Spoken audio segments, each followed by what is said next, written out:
आणखी एक महत्त्वाची बातमी, दीनानाथ मंगेशकर रुग्णालयाची 4 सदस्यीय समिती आता चौकशी करणार असल्याची माहिती आहे। आरोग्यमंत्री प्रकाश आंबेडकर यांच्या सूचना आहेत। आरोग्य उपसंचालकांना त्यांनी या सूचना केलेल्या आहेत, त्यामुळे आज ही समिती रुग्णालयाची पाहणी करणार असल्याचं कळत आहे। उपसंचालक राधाकिसन पवारांच्या अहवालानंतर रुग्णालयावर कारवाई होईल अशी माहिती समोर येते।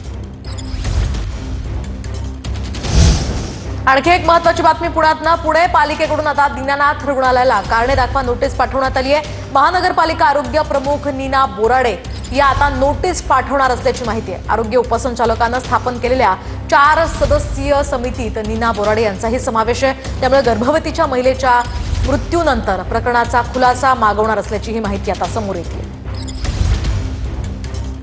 तर या समितीच्या अहवालानंतर नेमकं काय समोर येतं ते पाहणं अतिशय महत्त्वाचं असणार आहे। दरम्यान आपण पाहतोय पुण्यातल्या दीनानाथ मंगेशकर या हॉस्पिटलला वार्षिक ₹1 भाडेपट्ट्यानं राज्य सरकारकडून जमीन देण्यात येते।